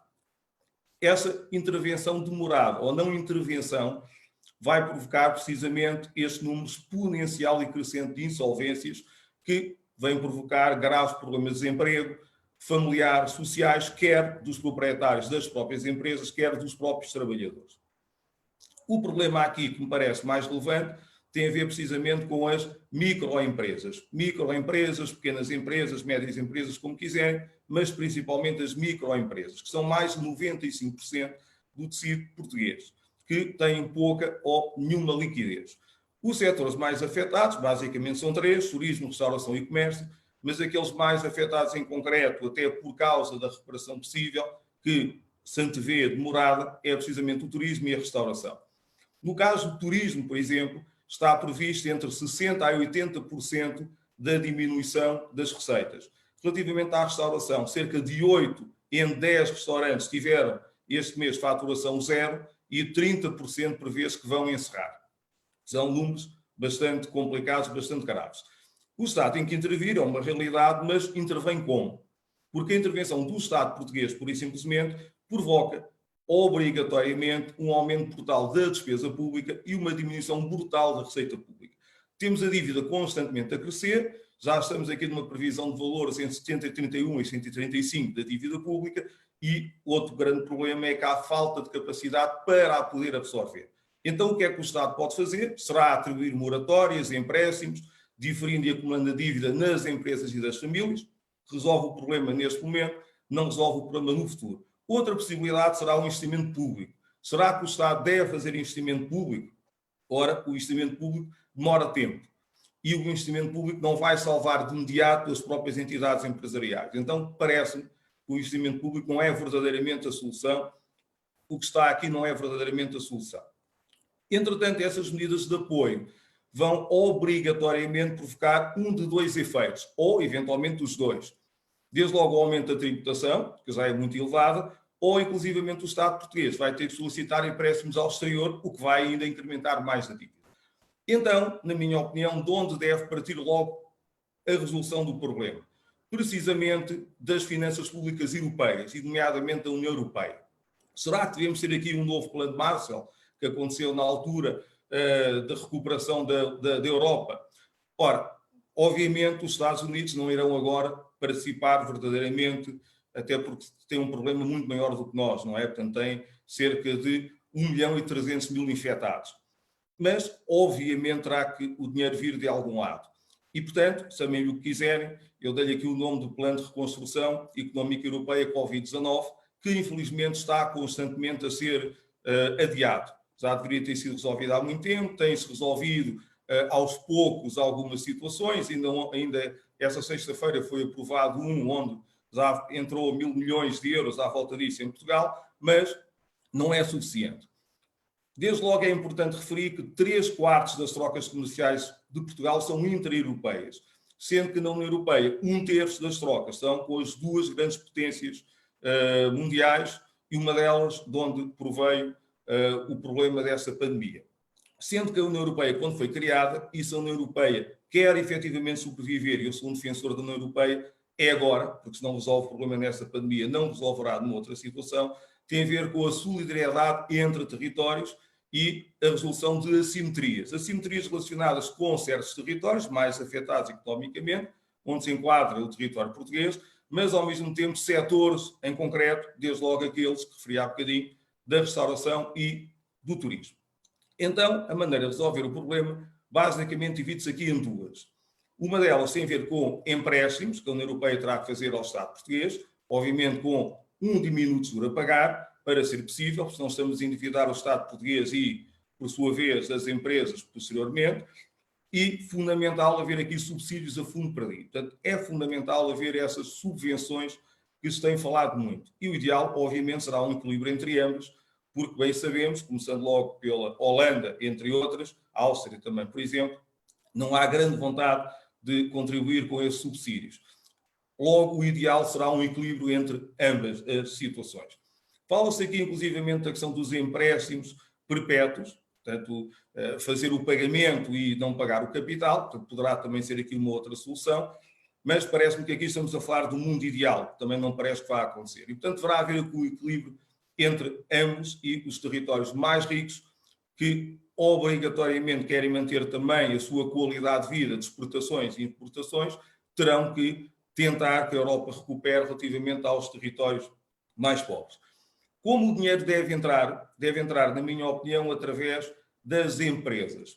Pode haver aqui duas maneiras: entrega por parte do Estado português do dinheiro proveniente quer da União Europeia, quer do dinheiro proveniente do Orçamento de Estado, mas e pode entrar quer nas empresas, quer nas famílias, diretamente, através dos trabalhadores, mas parece-me que o mais indicado é entrar obrigatoriamente nas empresas. Deve ser dada essa prioridade, porque são elas que criam a riqueza, e se entregarmos apenas às famílias, não significa que várias empresas irão voltar a funcionar. Outro ponto aqui importante é ser mais simplificado e com menor burocracia, o que também não tem acontecido, basta olharmos para a questão do layoff. Ora, o que é então prioritário?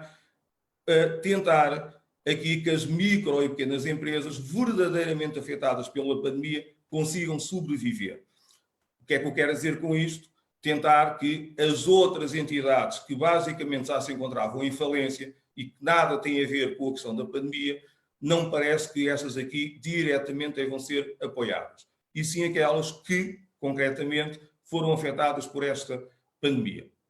Preocupa-me, em concreto, aqui o empresário ainda um individual, preocupam-me todas elas, obviamente, mas as sociedades, por regra, e as sociedades unipessoais por cotas, por exemplo, relacionadas aqui com as microempresas, se não fizerem a alteração do artigo 198 do Código das Sociedades Comerciais, em princípio, haverá responsabilidade limitada ao património da empresa. É verdade que o problema tem a ver com o proprietário dedicar-se, a nível do seu rendimento, àquela empresa. É uma realidade. No entanto, pelo menos o seu património próprio ficará salvaguardado. Já não poderemos falar o mesmo do empresário em nome individual, porque pelo artigo 601 do Código Civil, pelo princípio da responsabilidade ilimitada, princípio da unidade ou indivisibilidade do património, conforme entenderem, responderá com a totalidade do seu património, que é só um, e inclusivamente, se houver proveito comum, responderá também o outro membro do casal e, portanto, haverá aqui uma insolvência na sua totalidade. Então, o importante aqui é provocar confiança. Tem que partir, então, prioritariamente da parte da União Europeia e, posteriormente, da distribuição que será feita pelo Estado português, devendo aqui tentar, precisamente, a salvação das micro e pequenas empresas. Pode ser feito de várias maneiras, portanto, há aqui várias situações. Uma delas é, desde logo, algum perdão ou isenção de dívidas relacionadas com créditos tributários, benefícios fiscais, que inclusivamente podem estar relacionados com os criadores que participam nos instrumentos de recuperação de empresas, por exemplo. Outro ponto aqui que me parece completamente relevante e é interessante, porque eu estive a preparar esta semana este PowerPoint e recentemente vi defendido precisamente pela Associação do Setor a diminuição do IVA de restauração para 6%, que é algo que ele também defende.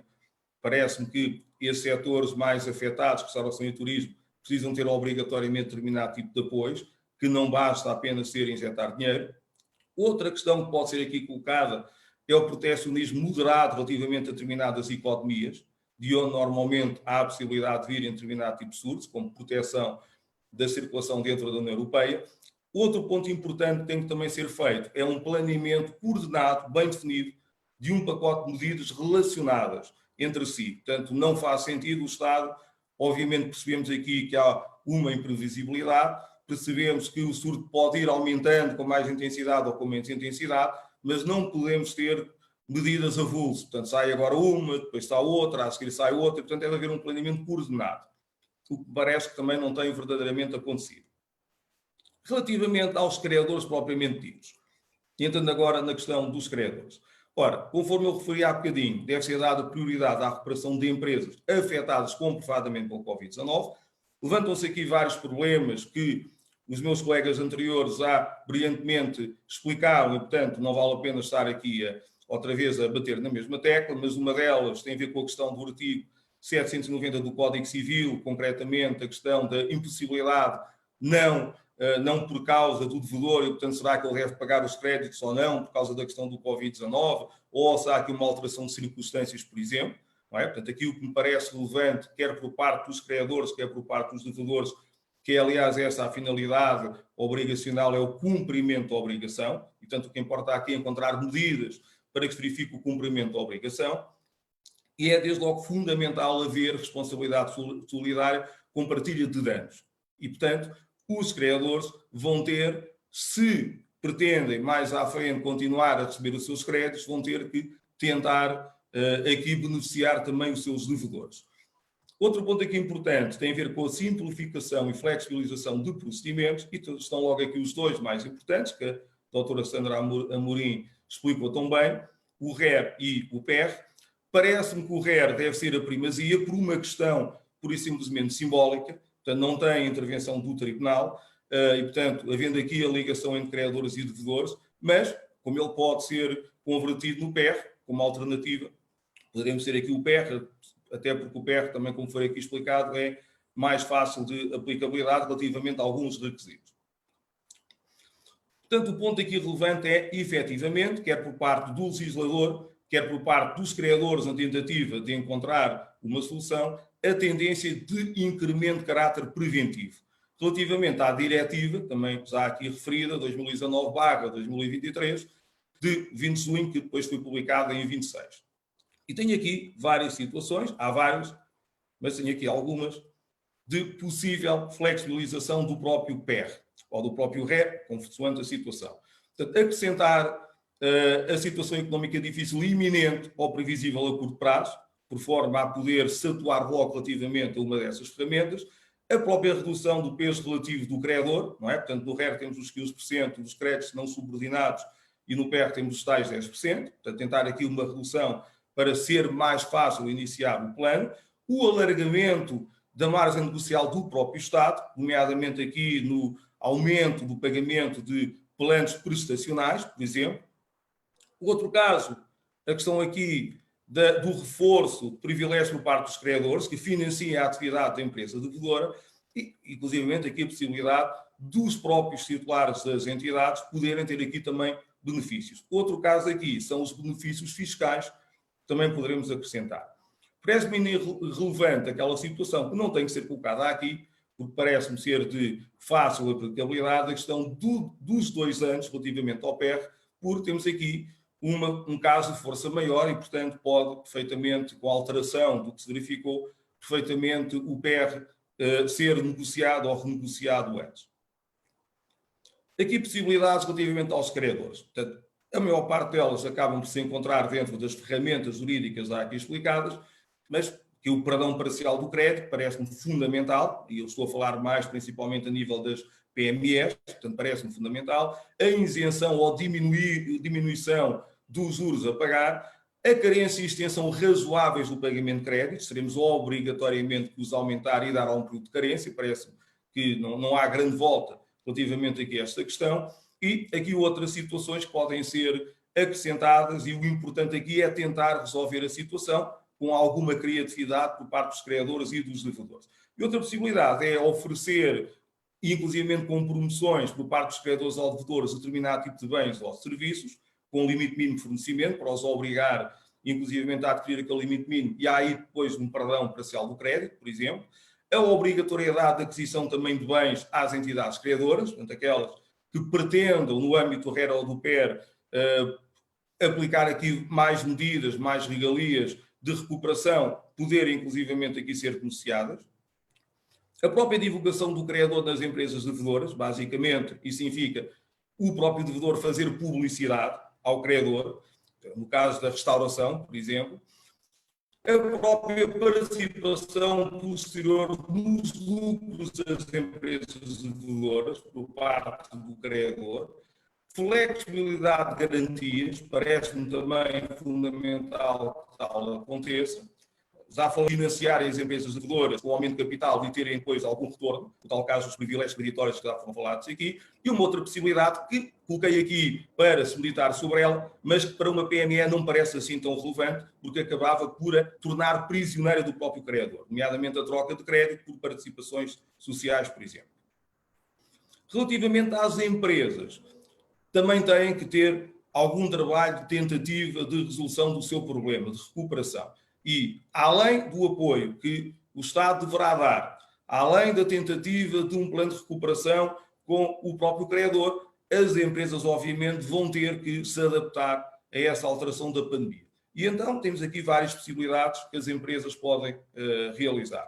Portanto, obrigatoriamente repensar, adaptar e diversificar os modelos de negócio que têm, desde logo, por exemplo, os canais de distribuição, portanto, a alteração dos canais de distribuição, tentativa de aumentar o seu negócio, incrementar o seu negócio por outras áreas de atividade, nomeadamente, logo como principal ponto, da indústria transformadora, portanto, criação de riqueza, serem criativas, serem inovadoras e ter aqui um controle do risco a longo prazo, não cair um bocadinho naquele erro que sucede de aparecer uma moda de uma determinada atividade e por isso simplesmente ir esticar aquela moda. Portanto, deve haver estabilidade na diversificação do seu negócio. Ponto importante aqui, as novas cadeias de valores, e nomeadamente o fornecimento de matérias-primas mais diversificadas, inclusivamente de outros territórios, portanto, menos dependência de alguns territórios. Haver aqui uma maior resiliência e agilidade, espírito de sacrifício dos próprios titulares. Daqui, basicamente, deve haver um espírito empreendedor de quem está à frente dessas entidades. Aposta nas plataformas tecnológicas, conforme esta que nós estamos aqui agora, e a questão de reindustrializar. Outro ponto aqui que me parece muito importante, não distribuir dividendos e apostar no reinvestimento e solidariedade entre sócios. Portanto, isto é, tentar aqui recuperar a empresa em primeiro lugar. Incrementar contatos, portanto, outros contatos, e que, inclusivamente, através das plataformas tecnológicas é possível nível de contatos internacionais, por exemplo. Trabalhar em rede, portanto, apostar no comércio eletrónico e apostar em parcerias. E, pegando novamente na restauração, há agora o desenvolvimento de várias plataformas, inclusivamente, ainda hoje estive a ver uma delas em que podemos fazer a reserva por aquela plataforma e imediatamente marcar a data e o horário de contacto com o restaurante, sentarmos na mesa, não temos sequer direto contacto com o empregado de mesa, e, portanto, encontrar aqui formas alternativas. Outro ponto que parece muito importante é o planeamento, e desde logo perceber o diagnóstico, fazer a análise SWOT, percebendo o diagnóstico dessa Covid-19, por forma a perceber quais as melhores medidas que devem ser implementadas, desde logo perceber a nível de planos de recuperação aquilo que se pode propor aos criadores de acordo com essa análise SWOT. Já falei aqui também de apostar na indústria transformadora e, inclusivamente, encontrarmos novos métodos de trabalho. Um deles é o teletrabalho. Eu coloquei aqui um ponto de interrogação. Porquê? Porque isso, obviamente, depende do setor que estamos a falar e também não devemos fazer aqui um abuso do teletrabalho, mas sim um equilíbrio. Porque o teletrabalho, por isso simplesmente, significa que nós entraremos numa saturação, como acontece neste momento, e que ficamos confinados a casa. Portanto, deve haver aqui um equilíbrio, sendo que há determinado tipo de setores, no caso da restauração, onde o teletrabalho acaba por ser um pouco difícil. Outro ponto aqui importante é apostar nos mais novos, nessa altura temporária da pandemia, com o apoio daqueles que são mais velhos, e, portanto, haver aqui uma oportunidade de renovação. Isso já aconteceu aqui em situações anteriores. Lembro, por exemplo, da questão da varíola, em que afetava aqueles que eram mais novos e aqueles que eram mais velhos iam trabalhar. Portanto, aqui podemos fazer essa renovação, os mais velhos, eventualmente, através até do próprio teletrabalho, e aproveitarmos, fazermos aqui esse equilíbrio e tentarmos sempre aqui um obstáculo à própria pandemia, à sua contaminação. Para terminar, temos aqui ainda várias oportunidades que podemos ter com base nessa pandemia. Desde logo a questão, que é sempre o entrave, de melhorar o próprio sistema judicial e instrumentos extrajudiciais. Parece-me que o RER e o PER funcionam bem, já temos aqui essas alternativas bastante viáveis. Temos agora a questão da diretiva que os vem flexibilizar. O que importa aqui é essa flexibilização, essa maior rapidez. E, relativamente ao sistema, tem que ser mais rápido, conforme ali o doutor António Subtil referia, há aqui alguma lentidão e, portanto, é necessário que venha a ser mais rápido. Outro ponto aqui importante são algumas reformas estruturais que constantemente temos estado a adiar, nomeadamente logo a da Segurança Social. Outro ponto aqui importante é a questão da competitividade. Nós agora vamos entrar numa altura de competitividade entre os vários territórios, relativamente à sua recuperação. E, portanto, temos que pensar também em traçar aqui um plano de competitividade e, desde logo, na área fiscal, portanto, na fiscalidade, aproveitar, inclusivamente, a qualificação e requalificação da população. É outra oportunidade que nós temos agora também neste momento. A atração e manutenção de quadros qualificados. O que eu quero dizer com isto? Que muitos cidadãos portugueses estão a voltar a Portugal precisamente com o receio da pandemia e podemos aproveitar estes mais qualificados que vêm, inclusivamente outros que não são portugueses, mas que sentem a segurança do território português e querem vir para Portugal. Portanto, temos aqui essa possibilidade para aproveitar a atração e manutenção de quadros qualificados.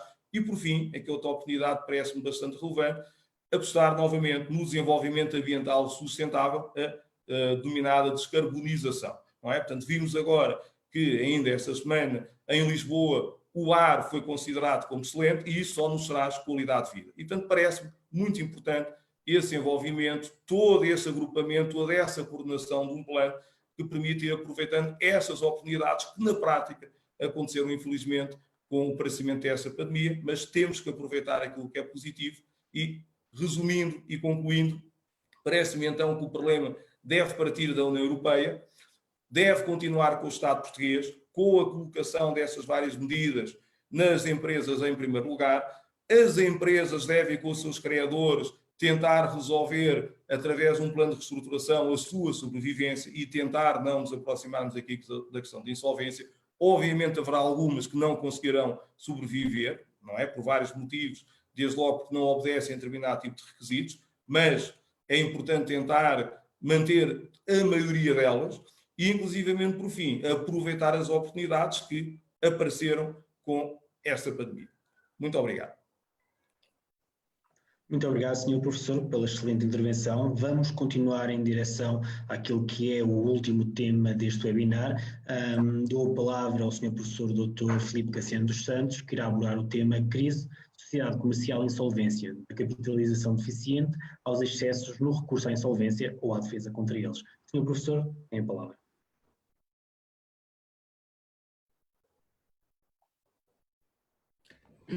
Boa tarde. Peço desculpa que estava com o som desativado e não conseguia entrar. Daí este pequeno impasse. Muito boa tarde a todos. Começo por saudar, em particular, o Sr. Dr. Raposo Subtil, a ele e à Raposo Subtil e Associados. É um gosto rever o Dr. Raposo Subtil e à sociedade que encabeça, naturalmente, a sua pessoa, ao fim de alguns anos, de uns pares de anos já, sem contacto. Saúde também o protocolo que em boa oportunidade a Universidade de Lusófona, a Faculdade de Universidade de Lusófona e a Raposo Subtil e Associados celebraram, que me parece não ser indiferente a este alargadíssimo leque de participantes. Vi, aliás, um bom número de antigos alunos da universidade, que certamente estão aqui a dar um bom eco daquilo que é a vitalidade da Universidade de Lusófona, da sua Faculdade de Direito, do espírito de comunidade que se estabelece e que vai, e eu vi, aliás, alguns alunos de há muitos anos e, portanto, que, pelos vistos, provoca, isto é, esse espírito subsiste como uma boa vacina, mas aqui não para evitar, mas para trazer coisas boas. E, portanto, saúdo em particular esses antigos alunos que é sempre bom rever. Bom, e sem mais delongas, avanço para o meu tema, porque me calhou uma fava de falar praticamente em cima da hora de jantar, ou quando se aproxima a hora de jantar, e portanto vou avançar sem delongas e vou, aliás, fazer uma intervenção não bem ao meu jeito, mas mais sincopada para tentar fazer passar mais as ideias e menos um discurso eloquente. Vamos embora, vou tentar condimentar a coisa de maneira que seja interessante, apesar disso, para vocês. Ora, bom, os temas, ou melhor, o tema que me propus oscila entre três grandes focos: crise, sociedade comercial e insolvência. Deixei do título, deixei de lado a palavra empresa, e isto porque aqui realmente é a sociedade que nos interessa. Isto é, estamos a falar de insolvência. Na insolvência, quando o exercício empresarial é feito em moldes societários, é a sociedade que é afetada. Por outro lado, nós sabemos que um grande número dos nossos exercícios económicos se fazem por via societária, através de sociedades mundos agora unipessoais, por cotas, sociedades por cotas comuns, ou ditas pluripessoais, sociedades anónimas, umas familiares, outras grandes sociedades, outras mesmo cotadas, enfim, com a grande variedade. E, portanto, nesta dicotomia empresa-sociedade, em que a sociedade se distingue da organização económica, chamamos assim em termos muito grosseiros, e se apresenta como sendo o sujeito, ou a forma de organizar o sujeito que vai exercer a atividade. Portanto, nós aqui temos que nos centrar no sujeito e menos na organização, menos na empresa. A empresa, obviamente, em situações de crise, tem muitas vulnerabilidades, mas agora a sociedade, o que nos interessa agora aqui é focarmos nas vulnerabilidades que a própria sociedade, sujeito e já não organização, por razões societárias, pode apresentar, e pode apresentar em especial em situações de crise e de crise grave, como aquela que vivemos atualmente. Vamos então olhar para a crise, ou crises, enfim, esta é uma, enfim, com contornos muito especiais de que os outros oradores já falaram e enfim, eu também não diria muito mais do que lugares comuns se agora me propusesse falar sobre isso. Portanto, vamos olhar para a crise, para a empresa societária, para a sociedade, mais precisamente, eu não gosto especialmente desta expressão, e para, então, o outro polo desta intervenção, a insolvência. Quais são, então, as vulnerabilidades mais importantes das sociedades e que, portanto, se agudizam em situações como aquela que vivemos hoje?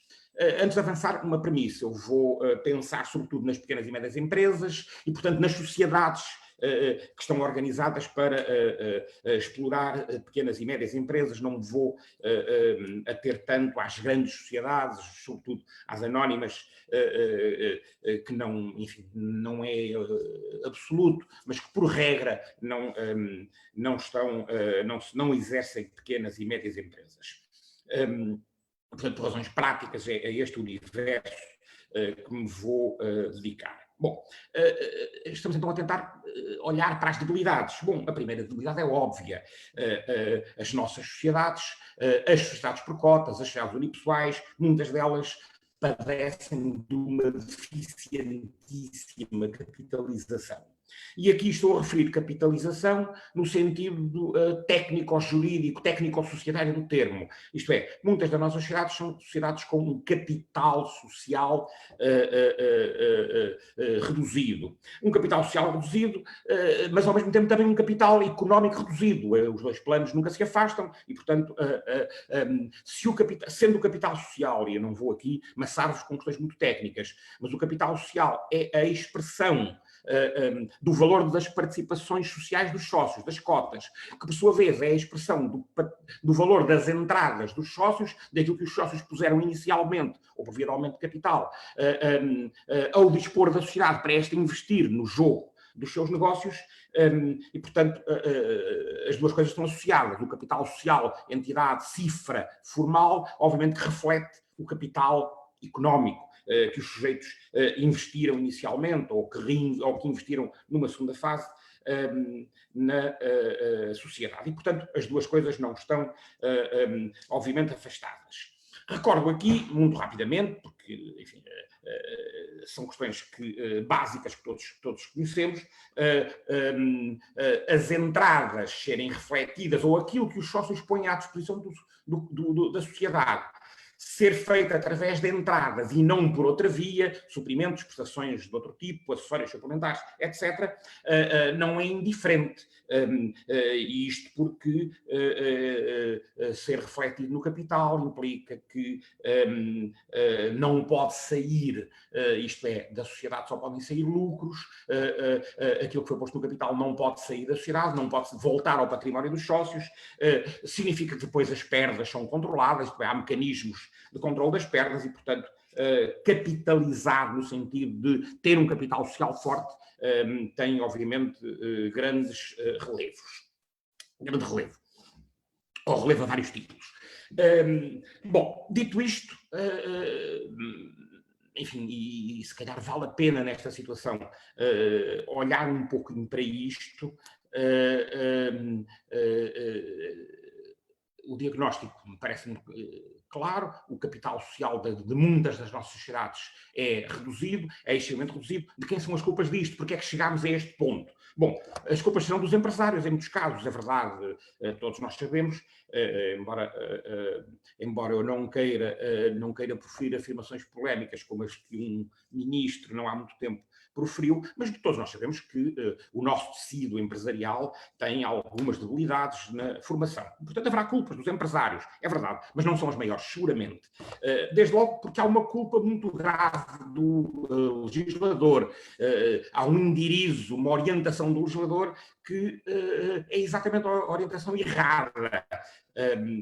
Todos nós sabemos, enfim, aqueles que estudaram direito e direito comercial, e muitos de vocês, dos que estão a ouvir, estudaram ainda antes da última alteração legislativa nesta matéria, o Código de Sociedades Comerciais começou por exigir um capital mínimo para as sociedades por cotas de 5 mil euros, para as sociedades anónimas de 50 mil, e espantosamente, hoje, desde 2010 ou 2011, que o código foi alterado, para as anónimas mantém-se o mesmo capital, 50 mil euros, que não é minimamente expressivo para a generalidade dos empreendimentos que as sociedades anónimas vão exercer, mas para as sociedades por cotas estabeleceu-se o princípio da livre fixação do capital pelos sócios, diriam pelos constituintes, diriam vocês, bom, pois é, mas se é livre, então os empresários que estabeleçam um capital alto, pois é, mas mantenho este indiriz, esta orientação que o legislador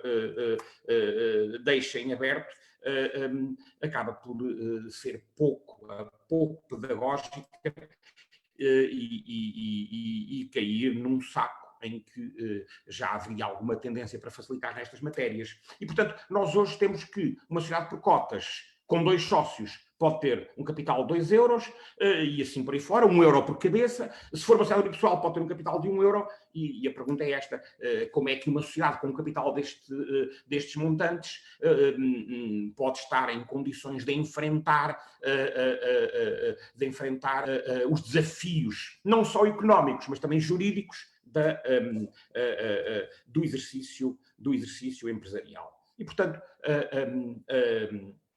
todo este quadro leva a consequências, a resultados que depois, em período de crise, são flagrantes, são gravíssimos e, portanto, não admira que, como já alguns dos oradores anteriores vieram evidenciando, que tínhamos aí pela frente inúmeros processos de insolvência ou enfim, processos alternativos, que também alguns oradores já falaram, a surgir em catadupa. Bom, mas quais são os resultados imediatos? Elencando muito rapidamente. Bom, capital pequeno significa que o património posto em comum inicialmente também foi pouco. Património reduzido à partida significa que logo que se inicia o jogo dos negócios sociais, a probabilidade de aparecer um passivo superior ao ativo é enorme e, como nós sabemos, o pressuposto para que uma sociedade comercial seja exposta à insolvência é ter um passivo manifestamente superior ao ativo ou, pela regra geral, que se aplica não apenas às sociedades, mas a todos os outros sujeitos, que esteja em situação de impossibilidade de cumprir pontualmente as suas obrigações vencidas. E, portanto, isto significa que a vulnerabilidade à insolvência é enorme. Depois temos a vulnerabilidade ao famoso artigo 35 do Código das Sociedades Comerciais. É aquela hipótese em que o património da sociedade já vale menos do que metade da cifra do capital social. O artigo 35 dá inúmeras questões para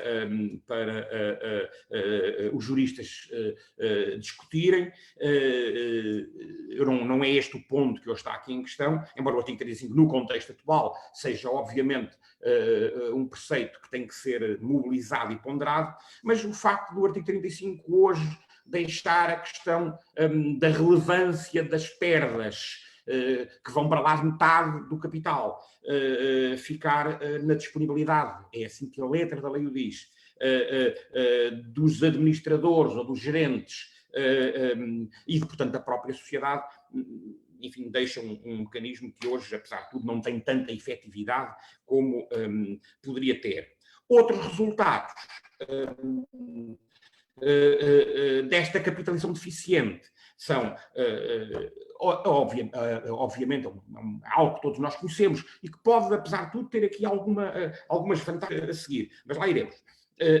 Outro resultado é a proliferação de suprimentos, isto é, os sócios que não põem dinheiro nas entradas para ele ser espremido no capital, depois fazem empréstimos, isto é, fazem empréstimos que normalmente vão acabar por ser qualificados como suprimentos, porque se vão mantendo por mais de um ano e, portanto, acabam por chegar ao caráter de estabilidade próprio dos suprimentos. E depois temos, sobretudo, um outro fenómeno, que é o da assunção por parte dos sócios ou dos administradores e gerentes, ou muitas vezes dos sócios gerentes, de responsabilidades por financiamentos à sociedade. Isto é, a sociedade recorre, porque tem uma capitalização deficiente, recorre a muito financiamento, mas como tem um capital fraco e como o património da sociedade, em princípio, também não é muito forte, e mesmo que o seja, diria eu, os bancos, sobretudo, esses credores privilegiados, aqui não no sentido técnico ou jurídico, mas privilegiados pela força que têm, terminam sempre, salvo casos alguns tristemente reconhecidos publicamente, em que há distrações, e aqui ponho umas aspas, os financiamentos bancários exigem garantias pessoais por parte dos sócios e, portanto, o resultado a que chegamos é este. Sociedades com fraco capital e sócios que em abstrato não responderiam pelas dívidas sociais a responderem com os seus patrimónios pessoais perante pelo menos os bancos, os tais credores mais poderosos ou mais com privilégios práticos, que depois se tornam privilégios jurídicos por força destas garantias feitas por parte dos sócios. Todo este sistema, todo este quadro que eu tracei, interessa desde logo aos próprios bancos, porque assim têm um acesso que só eles têm ao património dos sócios e, portanto, não há da parte do próprio sistema qualquer incentivo para que a situação seja ultrapassada. Isto, em termos práticos, significa que nós temos aí diante de nós, com a proliferação dos processos de insolvência, temos aí diante de nós também a proliferação de execuções ou de insolvências pessoais de muitos sócios gerentes que se empenharam, estou a usar a palavra em termos não técnicos, que se empenharam nos financiamentos feitos pelos bancos e por outras entidades financeiras às suas sociedades. Bom, diante deste quadro, o que é que se pode fazer? Quais são os mecanismos, disponíveis? Lá está. É certo que o legislador parece não ter muito interesse, é certo que os bancos não terão de certo muito interesse, mas os empresários esses têm interesse em... os empresários, isto é, aqueles que exercem as suas atividades através de sociedades, em bom rigor, em sentido técnico, o empresário é a sociedade e não os sócios, mas enfim, falando aqui em sentido muito amplo e pouco técnico, quais são então os mecanismos que os empresários, que repito, são quem tem o grande incentivo a alterar as coisas, os empresários e, reciprocamente, os outros credores, isto é, os credores não bancários ou não financeiros, que mecanismos têm? Bom, não vou dizer novidades, vou fazer um elenco banal, mas é assim, é o que há. Bom, os sujeitos têm, obviamente, o recurso aos mecanismos clássicos do aumento de capital, só que o aumento de capital supõe duas coisas. Supõe ou que os sócios estão em circunstância de fazer novas entradas, isto é, de pôr dinheiro ou outros bens na sociedade, o que não é plausível, não é presumível, na generalidade dos casos, nos tempos atuais, ou então faz um aumento de capital por incubação de reservas. Mas a incubação de reservas supõe que houve lucros, que os lucros não foram postos nas mãos dos sócios, isto é, não foram distribuídos, e estão lá pendentes, levados a reservas na sociedade. E, portanto, também não é um mecanismo que me pareça especialmente promissor para ajudar a ultrapassar estas situações. Bom, segunda via, mas que envolve algumas dificuldades, obviamente. E olhem, por exemplo, temos hoje o caso da TAP, que nos está a entrar pelos olhos. Mas também temos precedentes. Eu recordo que há anos, em muitos países, ou pelo menos em alguns países, os apoios que chegavam da União Europeia tinham que entrar no capital da sociedade, ao contrário do que aconteceu em Portugal, em que os apoios não ficaram sujeitos a esse regime. Bom, o que é que eu quero dizer com isto? Sintetizando, quer dizer que apoios, subsídios, financiamentos podem, em alguns casos, até por força da vinculação por parte da própria entidade que fornece esses apoios ou financiamentos, seria saudável que desse entrada no capital e fosse refletido no capital. Claro que quem põe o dinheiro, é o tal caso da TAP, quem põe, ou deveria ser, porventura, quem põe o dinheiro quer depois ter reflexo no poder, quer ter reflexo nas participações sociais, nas cotas ou nas ações, e, portanto, a questão também tem as suas dificuldades. Mas há mecanismos jurídicos que podem permitir ultrapassar essas dificuldades e, portanto, não é impossível este mecanismo. Outro ponto que, aliás, já foi abordado, ou aflorado, pelo menos, por alguns dos oradores anteriores, é olhar para aquilo que se chama a política de autofinanciamento de outra forma. E, portanto, distribuir menos lucros, bom, já agora, e também retirar menos dinheiro ou património da sociedade por meios menos ortodoxos e reforçar nos anos, agora já é tarde para isso, mas para o futuro, reforçar nos anos fartos, reforçar as reservas, em vez de reforçar os bolsos dos sócios, para depois vir em período de crise a pedir logo no dia seguinte ajuda, porque as dificuldades são muitas. Bom, outro tipo de mecanismos, e é aqui que entra aquilo que eu há pouco falava. Não é o meio mais, não será o meio mais saudável, mas recorrer aos suprimentos, sendo que temos o velho mecanismo do aumento de capital eu vou usar a expressão que não é rigorosa, por incorporação de suprimentos. Incorporação quer dizer o quê?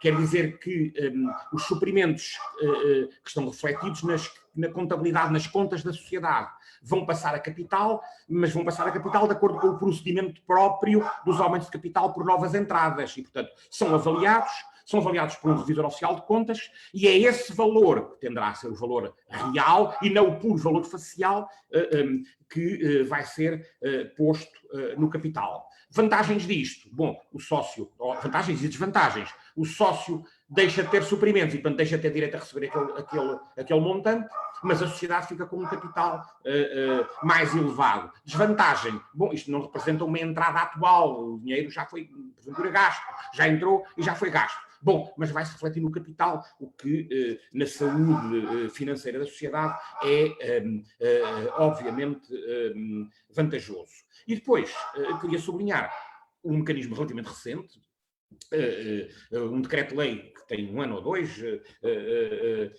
que permite agora, aí sim, a incorporação direta de suprimentos no capital da sociedade. É um mecanismo que tem as suas dificuldades práticas, porque qualquer sócio minoritário pode obstar à concretização desse aumento de capital, mas não deixa de ser um mecanismo muito interessante, porque simplifica muito o procedimento de aumento de capital e simplifica-se tanto que se calhar se simplifica demais, facilita demais. Porquê? Porque a grande diferença é que aqui os suprimentos não são avaliados por um revisor oficial de contas, basta que estejam ostentados nas contas e o contabilista certificado o verifique, e depois não são avaliados pelo seu valor real, entram pelo valor facial, que pode não ser realmente o valor real. E, portanto, estes mecanismos não correspondem à capitalização da empresa, mas ainda assim correspondem à capitalização da sociedade, o que pode ser uma defesa desta contra as vulnerabilidades que fomos detectando. Bom, terceiro polo da minha intervenção. O terceiro polo da minha intervenção, a insolvência. Bom, onde é que a insolvência entra em jogo? Bom, nestas alturas de crise, com empresas capitalizadas deficientemente, nós vamos estar sujeitos a dois tipos de situações, a dois grandes tipos de situações. Vamos estar diante de situações em que vai haver um recurso, eu diria, fisiológico, normal, correto, adequado aos processos de insolvência, porque como a capitalização é deficiente, porque há outros problemas, e depois vamos ter situações inúmeras também de utilização ilegítima, de utilização abusiva do processo de insolvência. Como olhar, então, à luz do regime atual para esta situação? Bom, eu chamaria, em primeiro lugar, à colação um ponto pelo qual eu me bato há bastante tempo, que os tribunais vão refletindo, mas que, por vezes, aligeiram. E a prática ligeira, não são apenas os tribunais. Estou a falar de quê? Estou a falar disto. A situação de insolvência surge quando o sujeito está impossibilitado de cumprir as suas obrigações vencidas, de cumprir pontualmente, ou, no caso das sociedades, quando o passivo é manifestamente superior ao ativo, mas isto não chega. Isto é, o requerente da insolvência está adstrito a fazer a verificação de um pressuposto, de entre vários previstos na lei, que são, digamos, como que condições para poder avançar com a insolvência. Por outras palavras, a impossibilidade de cumprir pontualmente as obrigações ou o passivo manifestamente superior ao ativo só podem ser ajuizados se o requerente, um credor, ou o Ministério Público, mas enfim, comumente o credor, se o credor, antes disso, mostrar que se verifica um dos pressupostos que estão previstos no artigo 20 do Código da Insolvência e que, reparem, eu tomei nota muito rapidamente aqui, para não estar a amassar com leituras, implica a suspensão generalizada de pagamentos ou a falta de cumprimento de uma ou mais obrigações, mas que pelo seu montante ou pelo valor mostram a impossibilidade ou revelam a impossibilidade de satisfazer pontualmente a generalidade das obrigações, a fuga relacionada com a falta de solvabilidade, a dissipação de bens, a liquidação apressada de património, a construção fictícia de créditos, a insuficiência de bens penhoráveis verificada em processo executivo, o incumprimento generalizado nos últimos 6 meses dos pagamentos às finanças, à segurança social, proventos de contratos de trabalho, rendas, portanto, um passivo manifestamente superior ao ativo, mas estes pressupostos, um destes tem que ser verificado. E só depois se vai então analisar a situação de insolvência. Se isto for aplicado com o rigor que, a meu ver, resulta inequivocamente da lei, teremos logo, à partida, um controle maior das situações de utilização ilegítima. Bom, controle da utilização ilegítima. Eu estou a pensar em quê? Estou a pensar basicamente em dois grandes tipos de situações. O uso temerário do processo de insolvência, ou o uso manifestamente infundado. O sujeito, o credor, avança para a insolvência, mas não tem dados que lhe permitam vir a comprovar a existência realmente quer dos pressupostos, ou de um dos pressupostos, quer da própria situação de insolvência, e é muito comum, e todos nós já fomos confrontados com situações dessas, em que o credor avança para a insolvência, mas verdadeiramente o que está em jogo ali é ele querer recuperar o seu, isto é, querer obter o pagamento do seu crédito, isto é, utiliza-se a insolvência como um sucedâneo do processo de execução, mas também há outro tipo de situações, essas mais difíceis de discernir. O sujeito avança para a insolvência porque quer recorrer aos mecanismos de resolução em benefício da massa insolvente.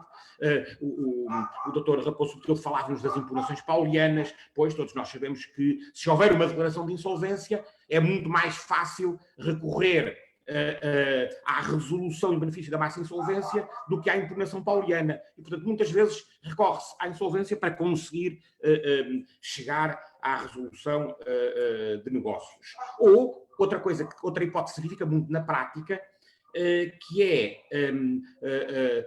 requerer a insolvência para conseguir com isso chegar ao incidente de qualificação da insolvência e para com isso conseguir que o juiz, na decisão sobre a qualificação, declare quais são as pessoas, diz a lei, afetadas pela insolvência e possivelmente condenar essas pessoas afetadas. Eu estou a usar a expressão com ênfase porque ainda quererei dizer alguma coisa sobre isto. Condenar, porque este ponto é agora que eu vou dizer, que eu vou recordar, é muito importante. Nessa sentença, o juiz pode condenar as pessoas afetadas a indemnizar os credores no montante ou pelo montante dos créditos destes não satisfeitos. O que significa que, no fim da linha, se houver este incidente e esta sentença, os sócios, os administradores podem, ou administradores aqui em sentido amplo, gerentes incluídos, podem vir a responder pessoalmente com os seus patrimónios. Eu penso que esta noção legal de sujeitos afetados tem que ser interpretada de forma muito estrita, isto é, só podem ser afetados os gerentes ou administradores ou sócios em que, de acordo com os quadros gerais do nosso direito societário, do direito privado em geral, se possa definir que há uma responsabilidade, isto é, ou houve abuso de personalidade jurídica, ou houve manifesta má gestão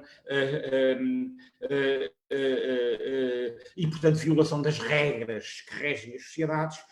De outro modo, pelo simples facto de ser gerente ou administrador, não se pode ser afetado pela insolvência, mesmo que qualificada como insolvência culposa nos termos do artigo 188 e seguintes do Código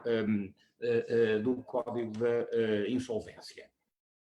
Por fim, queria chamar a atenção para dois pontos. Portanto, se estamos a falar, ou enfim, de um que vem na linha daquilo que estava a dizer, estamos a falar de responsabilidade dos sócios, e a meu ver, sim, pode haver responsabilidade dos sócios, dos gerentes ou administradores, quando esta se justifica à luz das regras e, portanto, em caso de violação das regras do jogo societário, do jogo geral do nosso direito privado, mas também um outro ponto que não tem sido, que eu tenha conhecimento, tão utilizado como isso e que podia ser mais um travão para o recurso ilegítimo à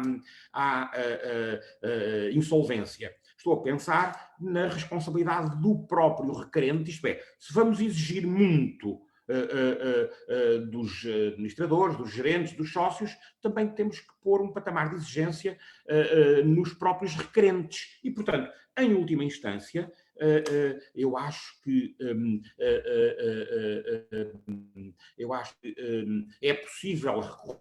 Não há nenhum mecanismo específico, mas recorrendo aos mecanismos gerais, e não há nenhum mecanismo específico que possa ser utilizado nesta fase, mas recorrendo aos mecanismos gerais, o requerente que requeira a insolvência de forma manifestamente infundada, que requeira a insolvência de forma manifestamente temerária, que requeira a insolvência de forma manifestamente abusiva, porque pretende atingir outros objetivos que não a satisfação integral dos credores e da totalidade dos credores, pode ser responsabilizado. E, portanto, em última instância, o requerente, nestas condições, pode ser responsabilizado pelos danos que provocar à sociedade e, através da sociedade, à empresa. Isto vem na linha, aliás, a doutora Sandra falava-nos disso, daquilo as linhas que terão que ser transpostas para o nosso ordenamento pela transposição da comunitária. Bom, e eram estas as reflexões, confesso que me perdi um pouco, mas a abusar se ainda estou em tempo, mas os meus cálculos tinham dado que eu iria acabar lá por volta das 8 e picos, e portanto não terei falhado e não terei também sido exíguo.